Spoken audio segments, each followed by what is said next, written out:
આ એવી સ્ત્રીઓ આવીને ગઈ ઇતિહાસમાં કે જે લોકોએ પોતાનું નામ અમર કરી દીધું અને પોતે પેન નથી સહન કર્યું એવું નથી. આ જે દેવો પાસે જઈને આપણે રડીએ છીએ એમાંનો એક પણ સુખી નથી. એ ખબર તમને?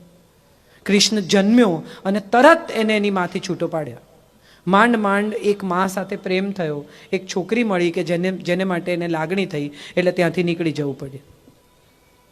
શિવના ખભે સતીનું શબ છે, મહાવીરના કાનમાં ખીલા છે, બુદ્ધને સાપ ડંખે છે. મને એક દેવ એવો બતાવો કે જે ખુશખુશાલ હોય, જેની જિંદગીમાં કોઈ સમસ્યા જ ના આવી હોય. આપણે કોની સામે જઈને રડીએ છીએ? જે પોતે દુઃખી છે. શું માંગવા જઈએ છીએ? માંઝી નામની એક ફિલ્મ હતી, જોઈ છે? કેટલા લોકોએ જોઈ છે? એમાં એક માણસ પથ્થર ફોડીને રસ્તો કાઢે છે, આખો પહાડ તોડે છે અને એમાંથી રસ્તો કાઢે છે. અને ત્યારે કોઈ એને પૂછે છે કે તમને આ વિચાર કેવી રીતે આવ્યો, તમારે તમે આટલું મોટું કામ કર્યું? અને ત્યારે છેલ્લો વાક્ય એટલું અદ્ભુત છે કે મેં કબ તક ઉપર વાલે કે ભરોસે બેઠા રહેતા, क्या पता वही मेरे भरोसे बैठा हो.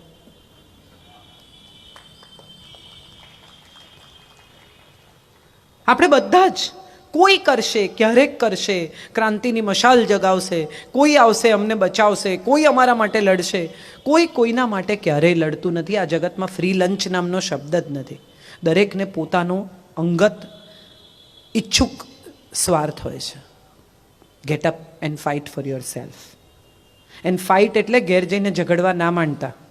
કાજલબેને કીધું છે કે ફાઇટ ના, તમારા અધિકાર માટે લડો, તમારા સુખ માટે લડો, તમારી શાંતિ માટે, તમારા સ્વમાન માટે. અને કેટલી બધી સ્ત્રીઓને મેં એવું કહેતી સાંભળી છે કે કેમ અમારે અમારું સ્વમાન ના હોય? અમારું એટલે જ સ્વમાન. સ્વમાન અને અહંકારની વચ્ચેની ભેદરેખા બહુ પાતળી છે. એ ઓળખજો. અત્યારે જે તમને શીખવવામાં આવે છે ને, એ ખરેખર કોઈ પણ પ્રકારનું સ્વમાન નથી. કોઈની લીટી નાની કરવાથી તમારી લીટી મોટી થશે એવું જો તમે માનતા હો તો એનાથી ખરાબ બીજું કોઈ શિક્ષણ નથી. હું સાડી પહેરું છું કારણ કે મને મારા ભારતીય પોશાક પરત્વે ખૂબ સન્માન છે. હું એવું માનું છું કે ભારતીય સ્ત્રીથી ઉત્તમ સંસ્કાર બીજી કોઈ સ્ત્રીમાં નથી. પેન્ટ પહેરી લેવાથી મોડર્ન નથી થવાતું. મારે એક નાનકડો કિસ્સો કહેવો છે તમને. અમારા એક રીટાબેન છે, મારી બાજુમાં રહેતા. બાલુભાઈ, આ ખરેખર સાંભળવા જેવો કિસ્સો છે. 10મા ધોરણ ભણેલી એક સ્ત્રી, એને મારી જોડે બેસવું હોય રોજ. હું ઘરે હોઉં એટલા દિવસ એને મારે ઘેર આવવું હોય. એટલે શું કરે? એટલે મેથી લઈને આવે, એ આંબા હળદર લઈને આવે. અને હું તો લાલચું, મારાથી આ બધું કરવાનો મને ટાઈમ ના હોય. એટલે મેથી લઈને આવ્યા હોય તો હું ખુશ થઈ જાઉં કે ચલો હવે રીટાબેન આવે, મારી મેથી સુધારી કાઢશે. એક દિવસ ખબર પડી કે એમના વરને શેર માર્કેટમાં ખૂબ મોટું નુકસાન થયું. અમારી બાજુવાળો ફ્લેટ વેચી કાઢ્યો, એમની ગાડી વેચી કાઢી, સાવ નાનકડા ભાડાના મકાનમાં શિફ્ટ થઈ ગયા. એ પછી પણ આવતા રહ્યા.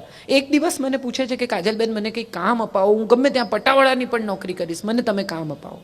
10મું ધોરણ પાસ થયેલી 40 વર્ષની સ્ત્રીને હું ક્યાં કામ અપાવું? એની સેફટી શું? ખૂબ વિચારીને એક દિવસ રાત્રે મને અચાનક વિચાર આવ્યો. મેં એમને રાત્રે 12:30 ફોન કર્યો. મેં કીધું રીટાબેન, તમે જે કરો છો એ જ કરો. કે શું? મેં કીધું મેથી સમારીને રેડીમેડ સમારેલી મેથી વેચો, રેડીમેડ સમારેલી પાલક વેચો, આંબા હળદર વેચો, લોકોની રોટલી કરી આપો, લોકોના ખીચા પાપડી કરી આપો. કે થાય એવું? કીધું હા હા, 100% થાય. આજે પરિસ્થિતિ એવી છે, ઇન જસ્ટ 2 years રીટાબેન એમના ઘરનો હપ્તો ભરે છે, સંતાનોની ફી ભરે છે, એમણે પોતાનું 2 વ્હીલર લીધું છે. અને એ ક્યાંય પણ હું એમને ફોન કરું કે રીટાબેન મારી મેથી કરી આપો ને, કે કાજલબેન કાલે કરી આપીશ. એટલી બિઝી છે ભાઈ. મજા એ છે, પુરુષ સમોવડી સ્ત્રી હું આને કહું છું. લડતી, ઝઘડતી, કકળાટ કરતી, સામે બોલતી, તોછડી પેન્ટ પહેરતી, કમાતી સ્ત્રી પુરુષ સમોવડી નથી. કુટુંબની જવાબદારી લેતી સ્ત્રી પુરુષ સમોવડી છે. પુરુષની બાજુમાં મજબૂત અર્ધાંગીની થઈને એના સપોર્ટમાં ઊભી રહેતી સ્ત્રી પુરુષ સમોવડી છે. મને બહુ, તમે એવું માનો છો કે રૂકમણીને નહીં ખબર હોય કે એક રાધા વસે છે ક્યાંક? રોજ મેણા મારતી હશે. હા હા, તમને તો એ જ બહુ ગમે છે ને.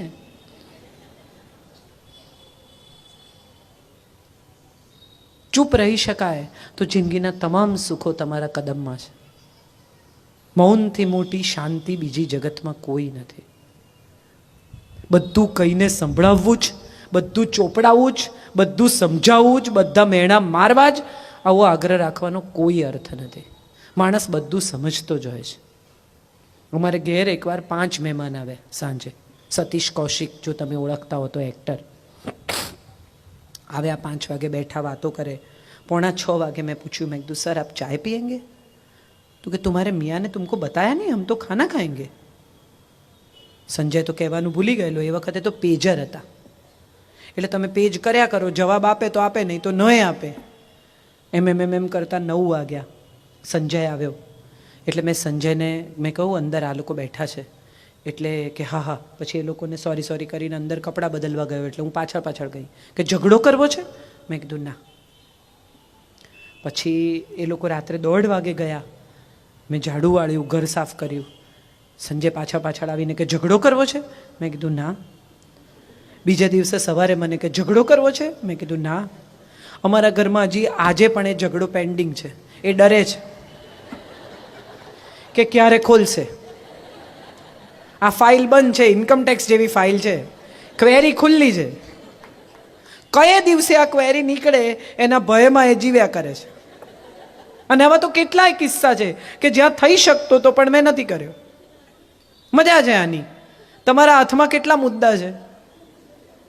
ઝઘડો કરો તો પતી જાય, ફુગ્ગો ફૂટી જાય, વાત પૂરી. પણ એ ફુગ્ગો લટક્યા કરે એની મજા છે. દાંપત્ય જીવન બહુ આનંદની વાત છે. 2 લોકો સાથે સાથે વૃદ્ધ થવાનું નક્કી કરે, એનાથી બ્યુટીફુલ શું હોય? તમારા બાળકો તમારું આલ્બમ જુએ ને, બધાના જ જોતા હશે.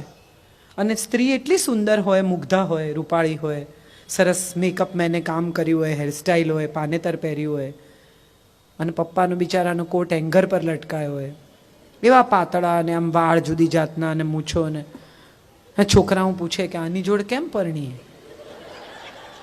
આ તો કેવા લાગે છે.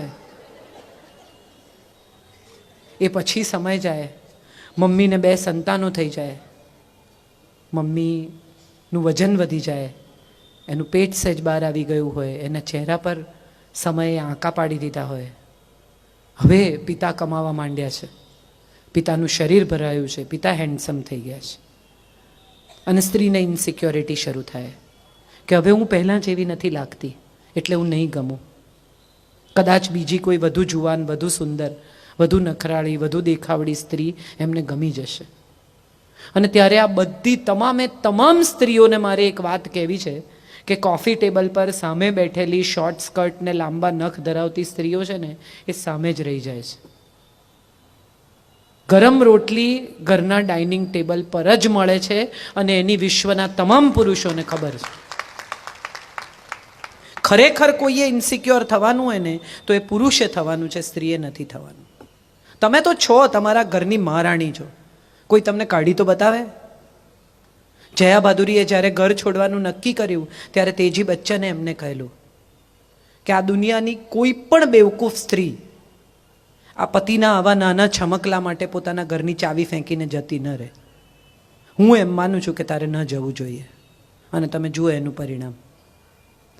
લગ્નના આટલા વર્ષે she is the first family of the industry.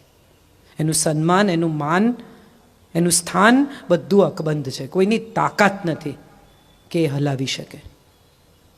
મારે માત્ર આટલું જ કહેવાનું છે.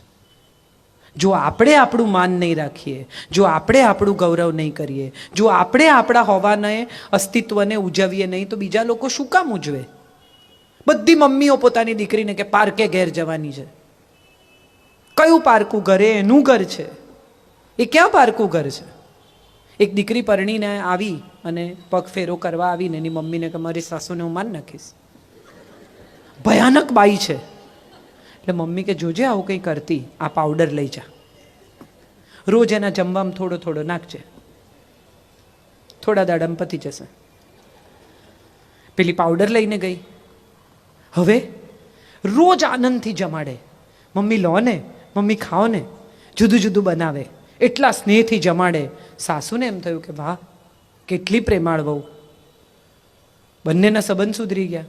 હવે 6 મહિને વહુને એમ થયું કે યાર ગડબડ થઈ ગઈ, એટલે મમ્મી પાસે ગઈ અને કે મમ્મી આ પાવડરનું કંઈ થાય નહીં, મારી સાસુ તો બહુ સારી છે. એટલે મમ્મીએ કહ્યું કે કશું નથી, એ તો હોમિયોપેથીનો પાવડર છે. મારે તને એટલું જ શીખવવું હતું કે તું સારી ને તો બધા સારા.